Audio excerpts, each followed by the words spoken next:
Thank you, Interim Superintendent Cox. kormeere waad mahadsan tahay.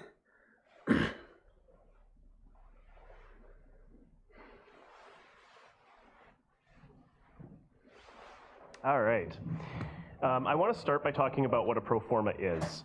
Right, so our pro forma is a 5-year projection of the district's financial position. oo 5 sano lacagta lagu firinayo waa qaab lagu ogaanayo boorka idinka iyo hogaankaba financial decisions. go'aamada dhaqaalaha An explanation about waa sharaxaad sidoo kale is the way that financial situationkan waxay sidaas u tahay the future position of the iyo district. mustaqbalka degmada sida ay noqon doonto. Also important is what a pro forma is not. Pro forma waxa waaye A pro forma is not to prescribe structural changes. marka arrin isbedela ma aha It's not to arrinkan propose remedies to existing xal financial dhibaato issues. It's jirta not ma aha meant to direct the decisions of the inay go'aano soo saarta ma aha The purpose of the pro forma, it's meant to inform, not waa to inay direct. inform garayso inay amar bixiso ma aha. So what are the findings of our pro forma this year? I'll just go through them point by point. The district Marka is point approaching waan an uga impending hadlay. fiscal crisis. marka dhibaatada This is the iskuulka result raysigana of dhasho long-standing structural issues marka compounded by rapidly arrinta increasing costs, dhibaatada stagnant jirta revenue, and the sudden loss of federal funds iyo in fiscal year sharciyada 25. dowladda lacagta looga helo Increasing enrollment is not a viable strategy. to marka fix the lacaga district's financial issues. enrollmentiga The largest cause of enrollment loo kordhiyo declines xal is due to ma a aha decline in the number of children that are living in our city. marka waa ardayda waxay aadayaan nambarka ardayda inay iskuulka aadaysa So this is the numbers. ardayda waa tana And if you look at the very bottom, you'll see that we have the beginning fund balance and the ending fund marka balance beginning iyo ending baad arkaysaa drawn out. lacagta Essentially, what we are saying is that if we do nothing, we would run out of money to operate the district. in haddii fiscal aanan year wax 25, samaynin lacag baa inaga dhammaanaysa or around then. 125 milyan So I'm going to talk about some of the assumptions that we waxa made qiyaasta aan as we put samaynaa together this pro forma. markaan arrintan isku daray The primary assumptions in our model are enrollment, funding enrollment levels, go and salaries, and levelka other iyo salary iyo expenditures. iyo arrimaha kale I'll start with qarashaadka enrollment. enrollmentkan ka bilaabayaa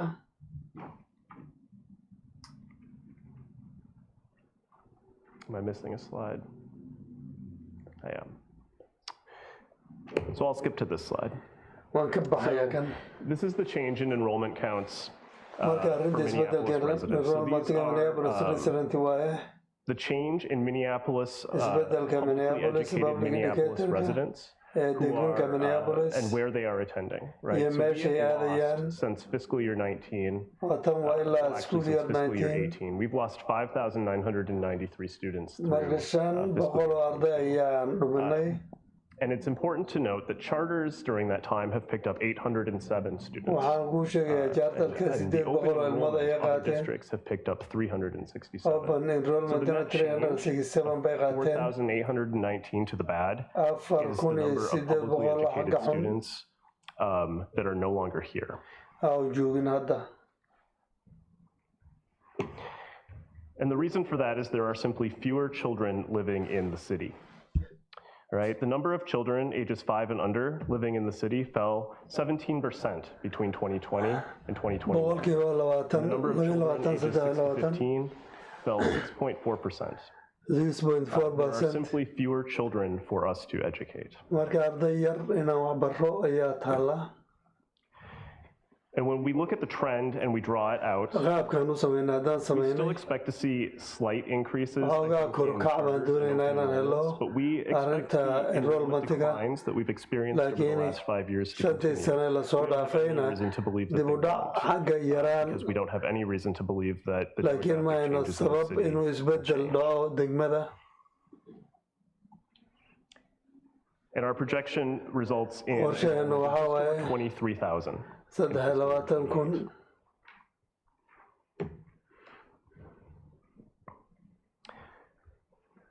Another issue is that the formula, the per pupil student aid that we marka receive from arrinta the state, formulaha has not kept pace with inflation over the marka last 20 years. saar bararku ma dhicin 25 sane lasoo dhaafay So if you look at the lines on this graph, this is the Haddaad amount fiiriso qaabka, adjusted for inflation waa in maantiga today's lagu daray dollars information saar bararka student maanta formula dollarka by grade level. ee student formula Except iyo for grade kindergarten, levelka which is the blue line, kiddiga dhanka oo blue line went ama to- ahaan from half day to full day kindergarten in fiscal year. marka half day iyo full day isku The lines yeerka have been dropping line kuwaas uu socday 20 sano la Had the soo per dhaafay student aid kept pace with inflation, laakiin MPS arrinta would have received federaalka an uu weli additional waday $26.8 million in basic aid this year. marka 26 milyan ayaa aid ka imaaday. Our other assumptions are related to salaries, dhanka kale waa arrinta salariga iyo wajiska arrimaha la socota qarashka 80% of our general fund expenditures are used to pay salaries, wages, and fringe. boqolkiiba 80 waxaa ku baxdaa In the way that we compensate salary iyo can have qarsheyn kale outsized effects on the isbedel overall yar baa ka dhacaya markii arrinta laga fiiriyo.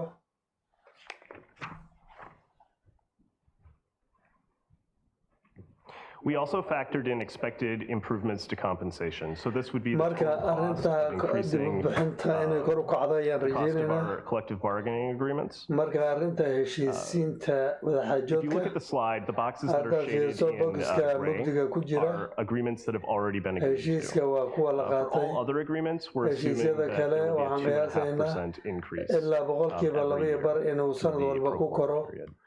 ayaan rajeyneynaa. It's also really important to point out sidoo kale that we waxaan have muhiim not inaan included fiirino the cost of our strategic qarashaadka kumaana initiatives darin in this projection. So we are not including any costs related to the strategic plan. And some of these costs will be high.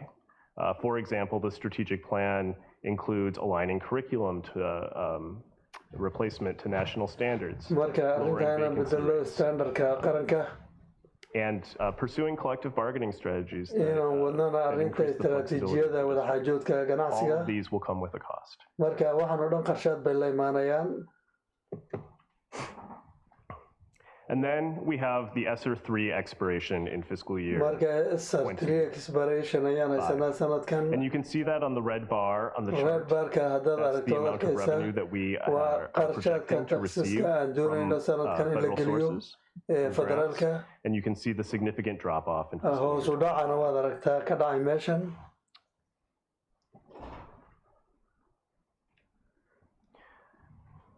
This will leave approximately $70 million in waxaan u annual funding baahannahay that will either 70 require milyan reduced VS spending or using the general fund balance. oo arrinta qarashkaadka ama 1 year of balance waa operating the district with this sizable of a deficit will wipe marka out hal the general. sano oo qiimo intaa And dhan if we look at a general fund projection, haddaan fiirino lacagta given laan the current helino status quo, the iyo district would be forced to take on operating debt starting in marka fiscal deyn year inay 25. degmadu qaadato waa khasab. As revenue continually declines, canshuuraadku expenditures maadaama loo compound soo on dhacso themselves.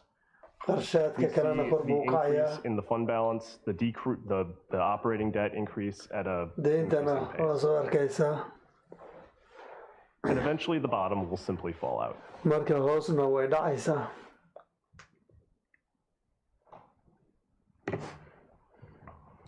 We also have to consider our minimum fund balance requirement. Board marka policy hoos requires inaan an fiirino waa 8% laga maarmaan. minimum fund balance unassigned, as our auditor was saying earlier. siduu auditorka lahaa mar hore What enrollment levels we would need in order enrollment to maintain that levelkee baan u baahannahay si balanceka aan u daboolo And it turns out that we would need about 40,000 students ilaa to maintain 40 our kun oo qof ayaan u policy of baahannahay 8%. oo new student ah Essentially, si the aan district arrintaa u is built daboolo. for 40,000 students, and we have 28,000. 28 kun baan haynaa ardayda. So the question is, how do other districts do it? degmooyinka kale see dhahaan Is they spend less money per pupil. marka dadka ayay lacag ku yar ka waxyaan more per pupil in general operating costs in fiscal year 21. marka 39 ayaa dheeraadka And if markii ilmo kasta loo MPS fiiriyo spend per pupil at the same rate as those other districts, marka degmooyinka we kale would ilmaas spend $125 million less. 125 kun baa inaga goy lahayd haddaan u qarash garayno siday kuwa kale u qarash garayaan. Special education and pupil support services. special educationka iyo support peopleka lagu taageero. So why do we spend so much more money per student? We have significantly maxaan lower ardayda student-to-teacher inta ratios. macallimiintii ardayda ayaa kala badan. We have 9.6 students for every licensed staff member. marka 9.6 ayaan macallin ka saynaa And the waxaan other rabaa 22 districts have 12.5. ardayda kale 12 bay haystaan And for our instructional staff, we have 13 students for every instructional staff. marka anaga saddex iyo toban arday baan Instructional haysanaa staff. The other top 15, it's 16.1. kuwa kale waa In the 16.1 state, it's 15.4.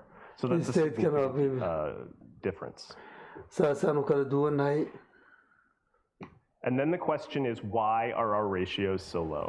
ardaydu maxaan u The low yaray ratios are driven by the number and size of schools. marka nambarkii iskuullada ayay u haysan tahay More smaller schools than other districts. iskuullo yaryar baan dadku yaryahay markii loo fiiriyo dadka kale. And the average number of schools in our district is significantly smaller than other districts. marka degmooyinka iskuulladeennana way ku yaryihiin kuwa kale markii loo fiiriyo.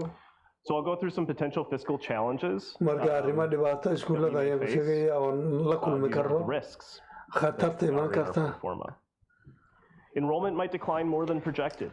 marka ardayda cusub hoos inay u dhacday District's flexibility in making decisions. marka sicir bararkana go-aan buu And this one is gaaraya. really important. The district may be unable to maintain its special education. marka degmada waxaa laga yaabaa special education keenay in weydo. And what that means is that every year, the Minnesota Department of Education and the law is written so that we have to spend the same or more on special education as we did the previous year. marka waa inaan sanadkii hore marka intaan ku qarash garaynay special education We always have to ama spend ka badan at the aan same samayno levels or higher.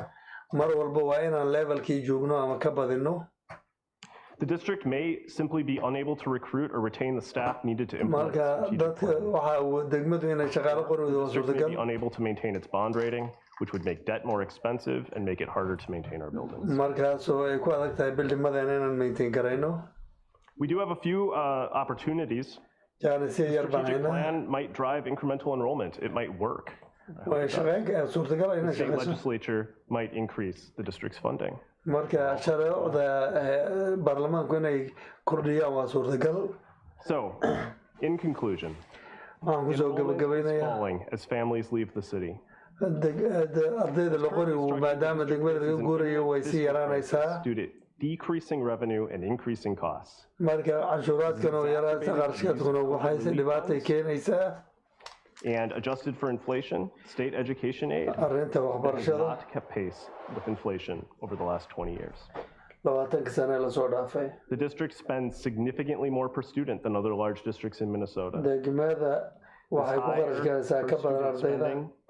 ardayda lacag badan lagu shaqeeyo student-to-teacher ratios, oo loo yareeyo which macallimiinta iyo result ardayda. from smaller, more numerous schools. marka taasoo yaraynaysa ilmaha. And then on top of that, the strategic plan will require substantial ongoing financial commitments by the district. waxaana loo baahan yahay in arrimaha areas such as dhaqaalaha inay ku curriculum jaangoonaato. adoption, bargaining strategy, and expanded programming. I'll take any questions. Thank you. Su'aalo waan Very much. qaadayaa. Directors, please hit your request to speak button. Any questions, comments? I know we discussed this in finance weeks ago. su'aal yaa Director qaba. Arneson? Anasan.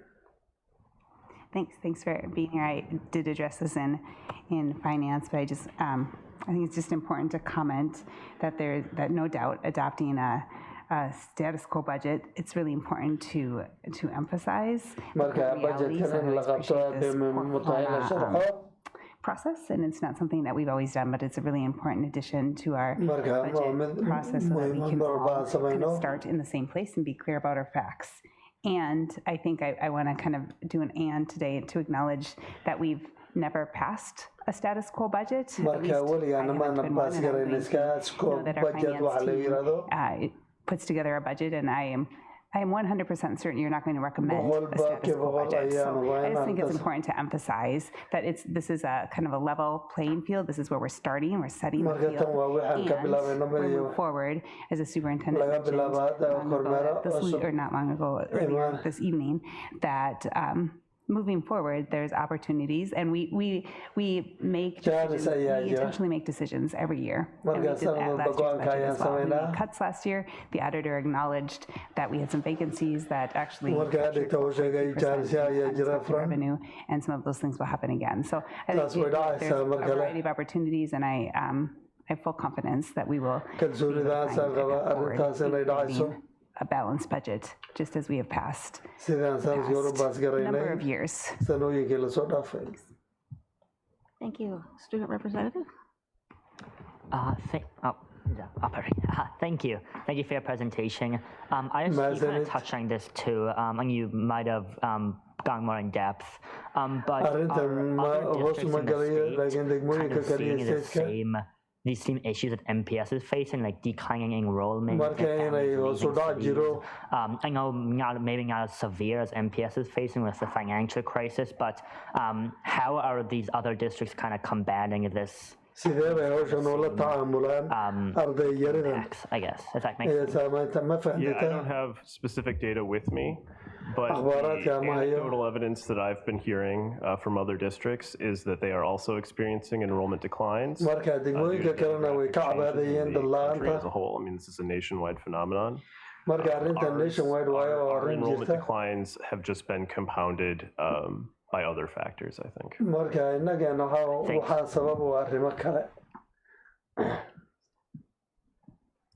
Yeah, thank you. I would just like to add too, as I network and collaborate with other superintendents in the metro area, the ending of ESSER funds is a concern for all districts, and I think it goes to the point of how we're making our next year's investments about ESSER.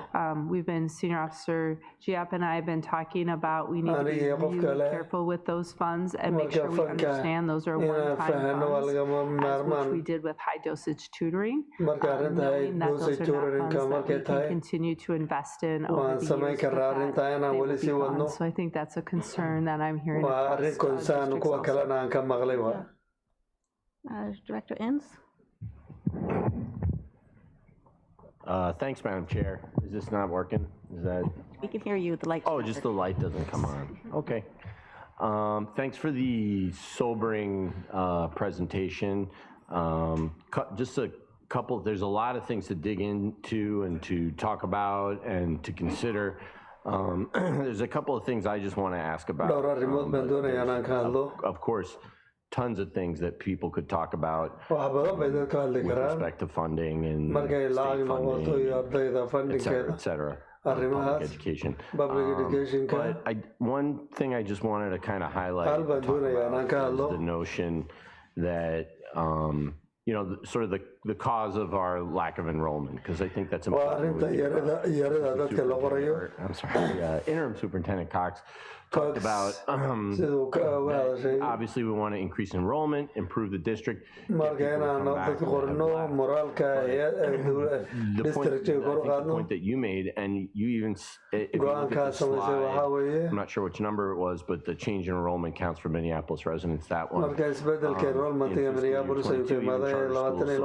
decline in enrollment as well. So even if we were to recapture the 807 students that we lost to charge over the last 4 fiscal years, so that's a long, 4 years, 800 students, we'd still be in really difficult financial situation. The issue is, and I think it's important for people to recognize, we receive a lot of criticism, certainly as Minneapolis Public Schools, whether it's, the criticism is relevant, irrelevant, the fact of the matter is that, it's important for us to not recognize, not say, well, if we just do things better, then people will come back. And the reality is that even if we were to get all those folks back to other schools, we'd still be in a difficult financial situation. We'd still be up here describing the same basic thing. It's important for us to point that out. And, Chief Financial Officer Giap has pointed that out, maybe not that explicitly in the way that I just, in the words that I just used, but I think it's important for everyone to recognize that reality, and to not say, that's it. I just think that's really where we need to, what we need to think about and where we need to stand. Now, some of the other things that you pointed out, and I don't know, I'm not a number cruncher, but if you talk about ratios, staff ratios, for example, some of that is because I think of the the different kind of population that we might serve as compared to the dadweynaha aan saafgaraynayno markii loo fiiriyo averageka degmada special education arrinta special educationka iyo waxa aan bixino very staff intensive iyo shaqaalaha baahida qabaan special education of course we've talked arrinta about special educationka waan ka hadlaynaa of course so those things maybe also, and we've talked about those at length with respect and how we fund special education. arrintaasaan u fangarayno waxbarashada The state legislature and what our state legislative agenda is and how that works with open enrollment as well. arrintaas ay u shaqayso open Those enrollment things I think are not to be just sort of cast aside, and those policy solutions for changing the way we do revenue at the state inay for our isbedelka sameyno particular revenue-ka gaar ahaan populationka iyo dadka aan it's hayno not really fair arrin to fair maaha in lagu Minneapolis kombeergareeyo public schools with the Minneapolis average public Minnesota schoolka school district. It's Minnesota really like comparing apples and oranges. arrintaa maaha sax And some of the services that we provide that are not serviceka aan provided bixino ma by bixiyaan other schools and other iskuullada districts in kale the state. iyo degmooyinka kaleba With respect to that, I think we should be critical marka arrintaa inay muhiim tahay waa lagama maarmaan information and to just say that, well, you know, we have a high, I mean, you're a finance guy, right? Maybe that's what Finance you do, guy, and but that's the yeah. reason why, and if you look at it, but Haddaad we are fiiriso doing dhanka waa different things saas than other districts are doing. dhanka So to kale just say arrimaha degmada kale ay samaynin baan we samaynaa have, you know, a lower ratio. There's a reason why we have a lower ratio. loo rashee sabab baan u haysanaa jira shaqaalaha So I don't know if you want to comment on that at all. If I'm inaad off arrintaa base, kumad garaysaan inaad if you rabto have thoughts moogi about that, I'd appreciate hearing it. waan widi mahadcelinaya Do you understand my question? su-aasheeda ma fahanta I do, and I think Okay, I think that that's definitely something that we would consider. waan fahmay I will arrintaana note that our mudnaanteeda special leedahay education siinayna population is not arrinta all special that far educationka off from other districts in the metro marka area as a degmooyinka percentage kale of saa our ugama sii students. badno We do spend more, I think, on special education. special educationka wax badan baan ku qarash garaynaa $1,000 more on dhowr special kun oo education dollar for ka students badan in ayaan districts. For samaynaa example, in fiscal year 21, oo kale we spent $22,000 laba iyo labaatan kun oo dollar baan bixinay oo arrinta special educationka versus St. Paul, which spent, well, they spent $22,000. ayagana 22 bay ku qarash garayeen St. Versus, Paul Anoka Hennepin spent $16,000. Anoka Hennepinna 16 bay sameeyeen Spread over. So I would want to know why, right? And it's not just enough to say we spend more on special education. I would want to know why, and maybe there's a good reason why we spend more on special marka education. sababtan doonayaan lacagta dheeraadka ugu baahan arrinta special And if educationka there is a good reason for why we spend more on special education, then the answer is, or the problem is not going to be solved by us making some kind of internal adjustments that are then haddii gonna sababa provide good those reason ay tahay services annaga to kids that si gudaheena in is what I'm aan saying. arrintii The dib real u xalino ma problem is noqonayso that we're doing a different job marka shaqaa ka duwan baan with respect to samaynaynaa special wey education than say, you know, I don't want to throw shade on other districts or whatever, but like degmooyinka kale inaan haleeyo mar rabo district in the North Metro that isn't providing those services. So there's nothing we can do internally that's going to change that. wax annaga gudaheena aan samayn karro broblem-ka bedeli kara ma jiro Right? And I think, go ahead. I'm sorry. Director Ames, Chair Elson. your point on, thank you very much for the question, because it gives us the opportunity to clarify something. We do have waad mahadsan tahay annaga arrinta chance mana siinaysa inaan kala waxayno 56 million, you know. ilaa We do 50 have ilaa milyan another piece that we're spending, area in special ed that we spend a lot. marka eryadan If ku you look at the qarshgaraynay reimbursement, that is our students that are serviced by other districts. ay lagu A qarashgareeyay year arrinta ago or so, sanad ka hor we spent an extra 21 million 21 milyan dheeraad ayaan ku sit at the hasan table that sets the rates of reimbursement. marka arrinta So here dib u we celinta maana are. samaynin I know that every year I do get in May, June, sanad walba invoice May iyo that June comes waxaan from helaa these service providers, and they are not about 55,000 or so, they are in the millions. marka And these are 55 nama waa reimbursements milyano that we had no role in. annaga rool kuma lihin arrintaas So that's one. So the question that you asked earlier about what is it that we're doing, su-aasha or aan that samaynay what waxa aad that, samaynaysaan you know, the comparison with other districts. degmooyinka kale loo fiiriyo The program tonight, we do have a budget amendment. hadda budget One is amendment about baan haynaa transportation. That revenue alone is 16.5 million. We're facing that. I'm sure St. Paul is facing that because we're facing that because we see in transportation an increase about 40 to 50%, which is 40 to 50. Services, the auditor mentioned it earlier, enrollment, and we have reimbursements that we were getting over the past 2 years or so. We don't have anymore, which means that we have another 5 million. So if you combine these two, these are things that we don't have that much control over.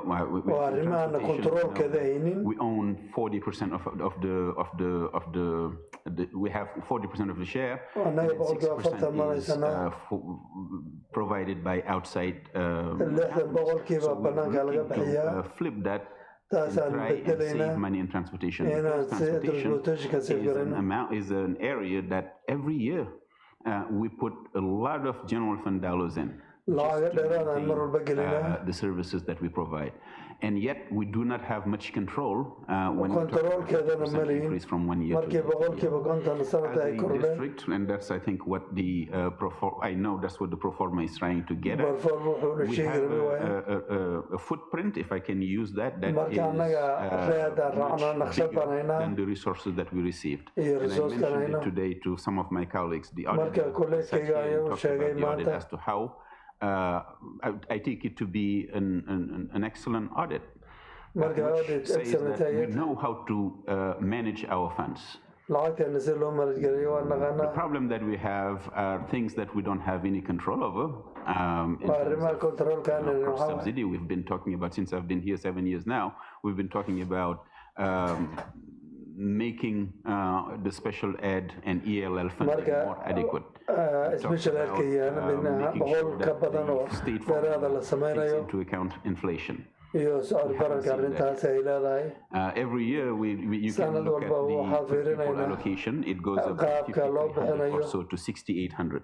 Yes, if you look at that way, you would see an increase. But if you look at it relatively to inflation, it's a decrease, and that's been the case for many years. There are certain things that we do that many other districts in the state don't do. And this is typical to MPS or St. Paul. In the Council City Schools, talking to my colleagues, they are all facing these things, these issues nationally. And Senior Officer, do you have, if I could add one more piece to that? I am absolutely fine with us looking different than other districts. I think that's what makes us special, right? Special school district number one. But when we do that, we need to make sure that we are aligning with our strategic plan. We're prioritizing what is needed for our students, and also making sure that we are addressing the racial disparities for our students. Those three things we as a central office team are committed to going through in the next month. And so that alignment in that piece, not that we have to be like other districts, but we have to make sure that we are strategically focused, looking at race and equity, and also prioritizing what our students need. And we'll be doing that in the next month. Director, thank you. Director Elamine. Thank you, Chair. I think a lot of my questions, as I sit here and just think about everything that's being said, is really kind of unfolding itself. When I think about our district, 28,000 students, but we're still operating. We have 48,000 students. So to me, again, it just clearly outlines the work that we have to do to make sure not only that our students and families are getting what they need, but that we are still remaining fiscally responsible as we're trying to do this. So the fact that MPS spends $3,900 more marka MPS in the general operating. badan bay samaysaa oo ka badan inta kale operationka. It doesn't settle well with me. Marka aniga ima muuqato. Because again, the disparities that we face. Marka dhibaatada aan helo iskuuladeena. Challenges that we are facing. Iyo challenge-ga aan haysano iskuuladeena. Again, we're still operating as if we're 40,000. Afartan kun baa weli samaynayna. For me, as I sit here and just look at things, we really do have to just take a fine tooth and go through and see how do things align with our strategic iyo arrintan siday ula socoto qorshaheena. Ready and willing to do different. Marka inay samaynayso noocno. If the numbers increase, hadduu numberku we will still have this deficit if we don't change. Weli waan haysanaynaa deficitkan haddaynan qaabkan wax u wadno ayna bedelin. So for me again, the picture is very clear that we have some decisions that need to be made. Inaan go'aan qaadano way caddahay. Can't continue to operate. Sidaa uma shaqayn karno. Without making any changes, adjustments. Iyadoo isbeddel aanan samaynin. Not sacrificing our students' education. Waxbarashadeena inaan halis gelino ma aha. Making sure that we are making the best decision. Laakiin go'aan fiican inaan qaadana lagama maarmaana.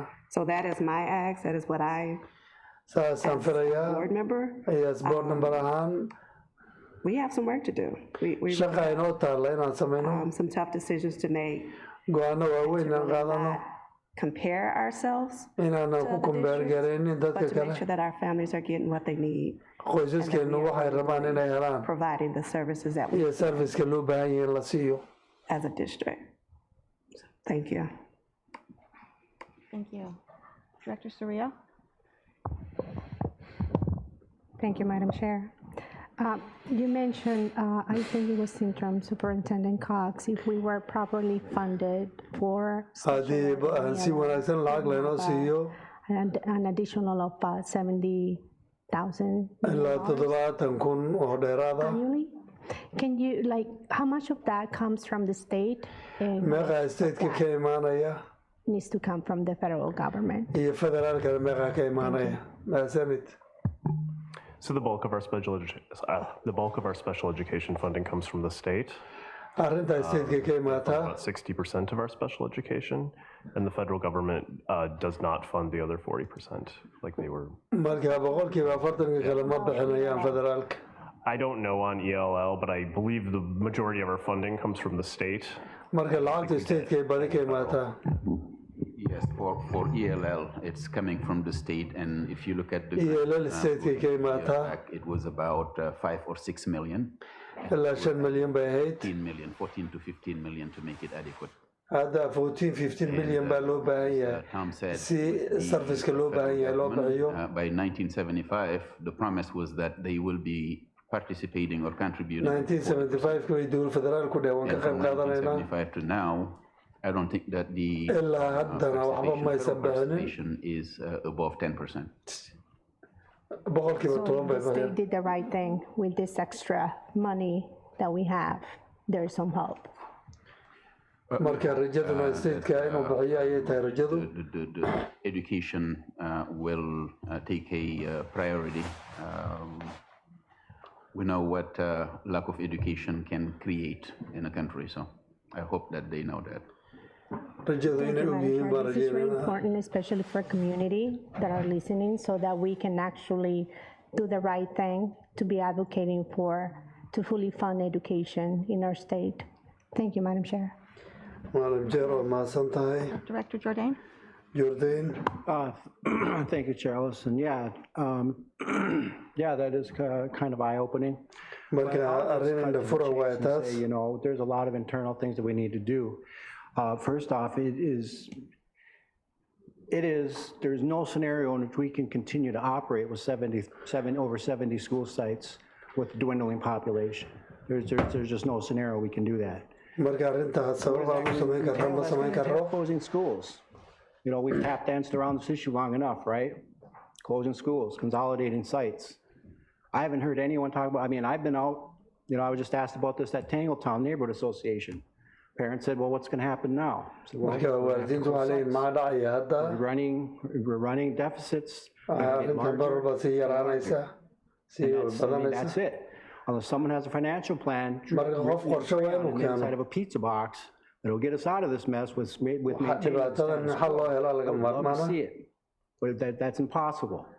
arrintaas suurtagal maaha So that's what part of it's going to entail, but we can also streamline a bunch of our other services and yada, marka yada, and that's arrimo fine. kale dib baan u fiirin We can karaa come out of this, but we have to do the hard, we do have to make hard choices. waa samayn The karaa state is not going to bail us out. We can talk about getting $65 million or $70 million. lixdan ama We toddobaatan kun can waan samayn talk about karaa our legislative agenda till the cows come home, right? But the problem is that just because we have control of the governor and the legislature, doesn't mean we're gonna get every single thing we ask. oo dadka la All you have to do is gaashado look at President Biden and a democratically controlled Congress. It only took 2 conservative Democrats to derail a lot of the stuff he did. marka We have some we have fiscally conservative DFLers. marka hadda conservative ayaan Spending a haysanaa lot too much. My constituents, you know, we want better investments in marka other haddaan areas. horumar So you're samayn not going rabno to get $65 million. lixdan milyan We're not going to index per pupil funding to inflation. You may just- dad saalbararka fangaraynaya ma hayno So to what I'm trying to say is we shouldn't put all our eggs in one basket and say the state's going to do this. marka ukumeena dhan hal It's going baad to ka require hard gelino choices on our end. arrintan go-aan adag bay wax halkan u baahan tahay You know, at all. And I do recognize what everyone else is saying. We do, in these hard times, we still, no matter what, we still need to make sure that our students require those supports and services continue to receive those supports and services. ardaydeenu taageerada ay u baahan yihiin waa inay helaan meeshu ka imaanaya shaqo ku mali waa inay helaan ELL special education We need to make sure that we shelter waa inaan those students from the xaqiijino most serious cuts coming. dadka waa in ay helaan waxay u baahan yihiin And I think, you know, we have to hit the ground running because 25 is right around the corner. marka 25 way This ma is fogo something that's not going to, you know, we need to think a couple generations ahead. marka dhowr sano oo soo socoyaal What's going on dhowr now, generation waa inaan helo of future generations of students. mustaqbalka Over my ardayda community up in Red Lake, we always think of future generations, which is ardayda waxaan la why arkin opposed reservations. Everything's held in trust. So we'll always have our fishing rights for future marka generations. fishing rate baan mar Always baysanaa have our ceremonies and practices for future generations, not just for present day. And I think we marka need to apply that generation type of goota thinking ma to aha where we are taa iyada now. So 10 years, 20 years from now, when nobody in 10 this sano room is still 20 here, sano that this district is still here educating our children, weli degmadan ilmaheenna ayadaa wax baraysa taking care of staff from all walks of life. waa inaan So ka this is taxdiro something that shaqaalaha really, we have to hit the ground running. waa inaan wadna And hawshan inay I think socoto we can. waana ka wadnaa I really inaan believe we can. waana If I didn't wadnaa believe so, then I wouldn't be here. haddaan aaminsanayn But I inta ma do joogeen recognize the fact that yes, marka ha saasaan aaminsanahay inay you jirto know, I mean, that's the driving force. marka arrinta The CDD, that had nothing to do with our declining birth rates. marka birth rate-ka yar iyo waxa yar And kuma la people xiran say that, dadka and, hadday you saa know, I dhahaan voted against the CDD, I was not a fan of it, but that's not the marka problem. The CDD baan u problem is codeeyey declining birth faankoodanahay rate, for one. We're talking gentrification, marka rapid gentrification baan all fiirinaynaa across the city. I see it in my own neighborhood. degmado dhan dariskayga Our keliya families maaha to the suburbs. because they can halkayga no ilaa longer afford to live sabaabka here. So there are major issues that we need to overcome moving forward. marka dhibaatooyin inaan keenno dhammaystirro ayay tahay baa jira So I think, you know, moving forward, we have to be cognizant of the fact that some of this stuff we have to handle on our own. waa arrimaha qaar inaan xalino waa innaga Whatever we get from the state, yes, we can have budget amendments. stateka waxaan ka hello waa khayr And whatnot, but I mean, you guys are in a very unenviable position. marka arrin adag baad joogtaan So I do appreciate the shaqadiina waan presentation, idiin mahadcelinayaa and I think one thing may I suggest is that back in 2015, 2015 back when I was just a regular parent, markan waalid ahaa caadi interim Superintendent Michael Gore, Michael Chief Gore, Diop was brand new to the district, oo magaalada ku et cetera, and other cusbaa staff. iyo shaqaale kale Went all over the district. I think they used to be called area meetings. degmada back dhan buu then, ku and there were wareegay different sites across the city. meelo And badan they buu said, tegey this is what's going on with our budget. This is marka how we develop budgetkeenna our sidana budget. dhacaya This is what we spend it on. waxaan qors karaynaa I waxaan attended the meeting at Ann Sullivan Communication Center, or whatever it was called back then. Marka communication Sat next to Jim Davney, former state rep Jim Davney, who was also at that time a fellow South High School parent. Marka And a lot of the information was really brand new to me. You know, how the structure was being, you know, we need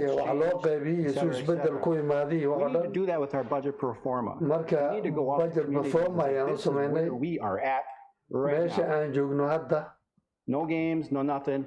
I mean, people can watch us, they can stream this. But, I mean, we need to go out there in the community, and we need to meet people where they are. They're not here in Davis Center tonight. They're at home taking care of their kids. They're getting ready to go to their second job. We have teachers up till 4 in the morning doing papers. We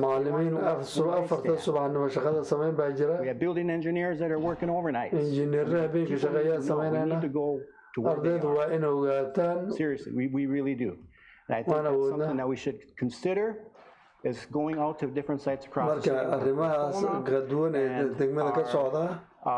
Preliminary budget that you guys presented as well. This is where we are. This is what we're going to do. And this is how we're going to include you in the conversation moving forward. I think sometimes we includes all of us in this room, my coworkers as well. Sometimes we, I don't know. I'm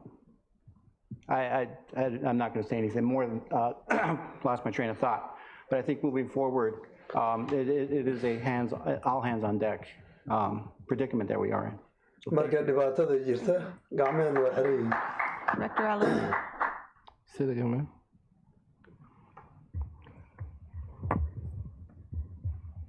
Thank you. The light won't come on. The light's not working, but your mic is. Yeah. Yeah. Thank you very much, Madam Chair. And I want to thank the finance team for there's a lot of issues that we need to work on it. As our state now, we have over 17 billion surplus.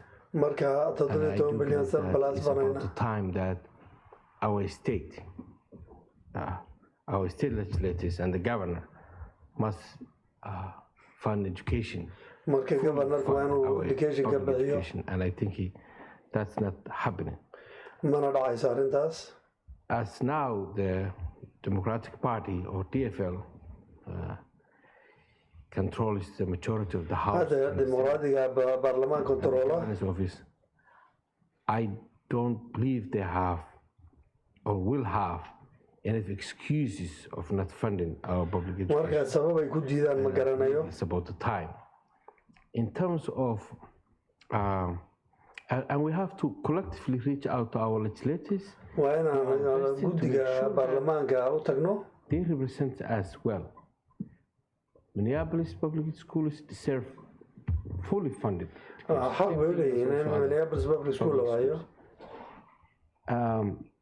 In terms of the declining of the enrollments, my question to you is that as we're moving forward, what are the strategies in place that we can retain our students? Also that the decline of the students will continue. How do you see what the future looks like? So our projection assumes that the trend will continue that we've seen for the last 5 years. And the reason why we went with that assumption in the pro forma was because we don't have any reason to believe otherwise.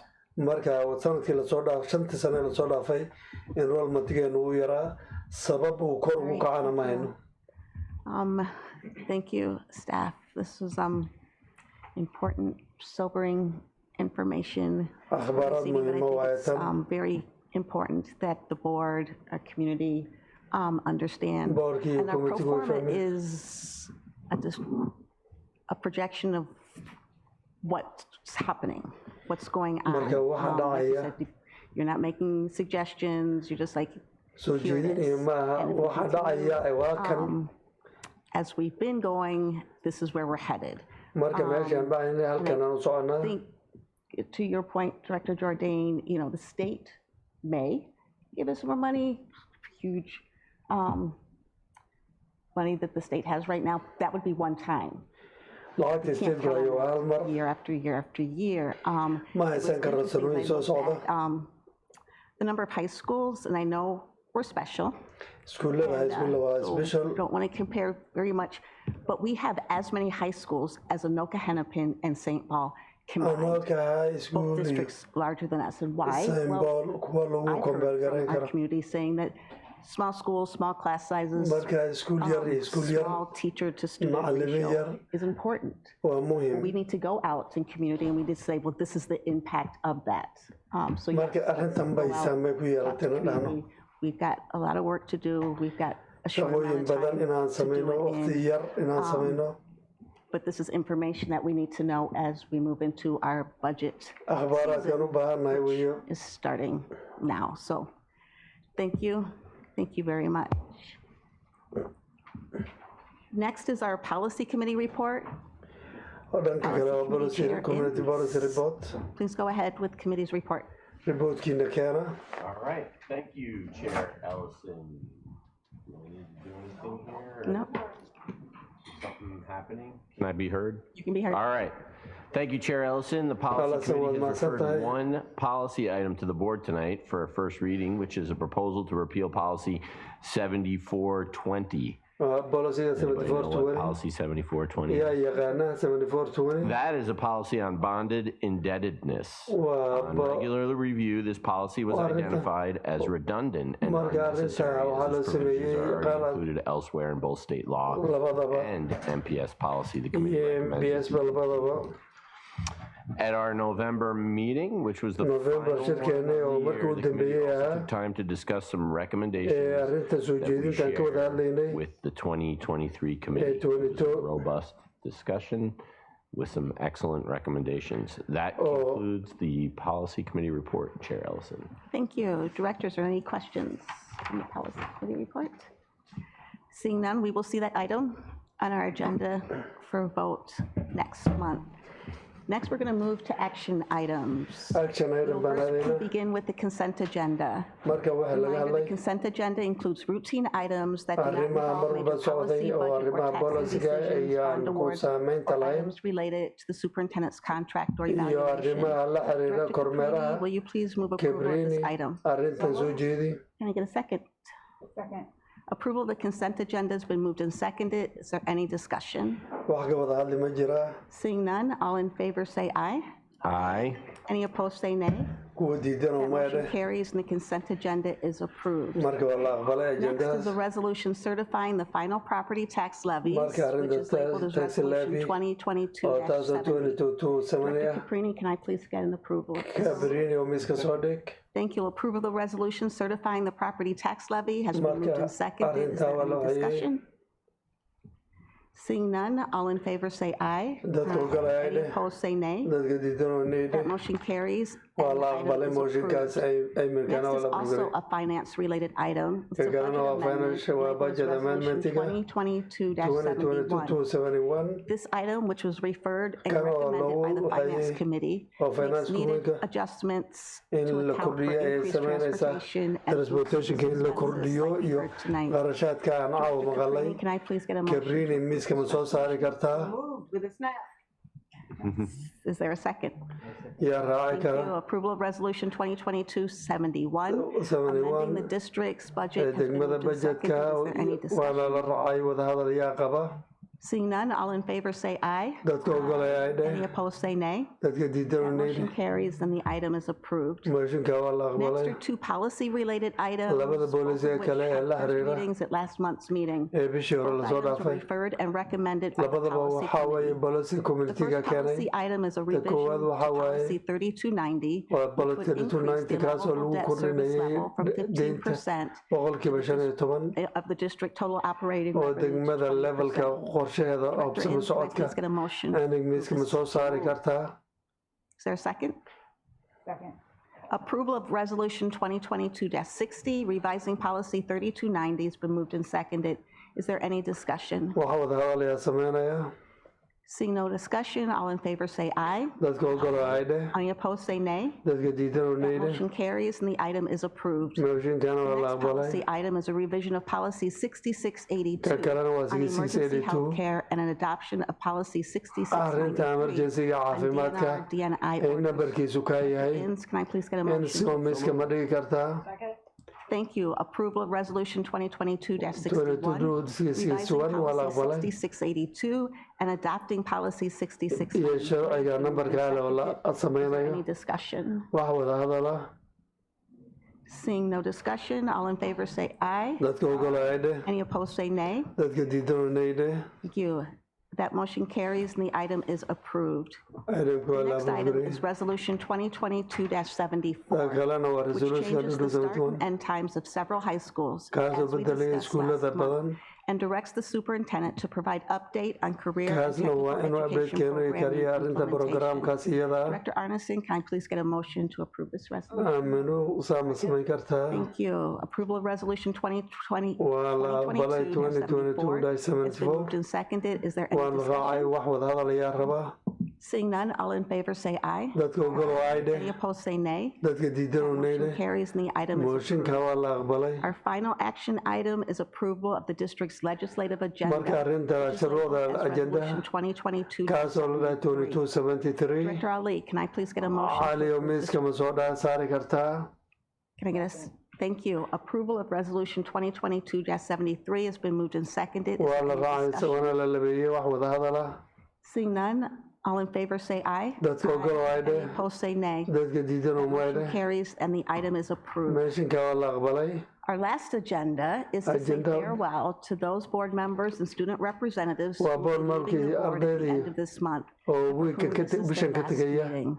Oo kan waa shirkoodii. Now offer the opportunity for each of you to make any departing remarks. And Marka midkii erdhahaya oo Coxiya aniga iyo I'd like to present to you. aan idin siinayno. Later, after we adjourn, I hope everyone can stick around so we can take a few photos together. Marka sawir yar waan qaadanaynaa. Student Representative Austin, would you please Austin join oo us wakiilka ardayda. up here on the dais? Interim Superintendent Cox would graciously like to switch spaces. Marka kaas ayaa doonaya inaad booska ku bedesho. Up here with us. Oo shirkii u dambeeyay nala joogta ay tahay. Thank you. Directors and student representatives will do like we always do. Please hit your request to speak. Marka waxaan dhihi jiray ayaan dhahaynaa. If you'd like to say something, and I'll call through the order. Ryan to take a picture as we all of us sitting. We will take pictures after. While we're sitting here. Yes. Ryan, can you take a picture of the dais? Thank you.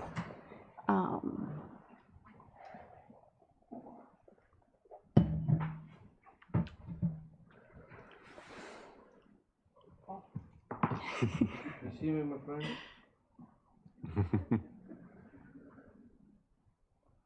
Okay, thank you. Director Booker.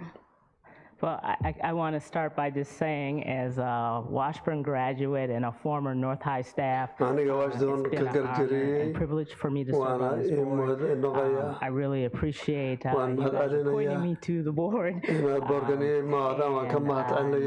Continue to be impressed and overwhelmed by administrative support as well as my peers.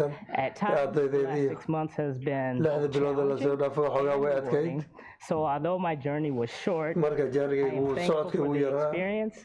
And it is time for me to return to the sidelines to cheer on the present, future leaders of the board. And thank you, everyone, for really welcoming me and making me feel a part of the team right away. Thanks again.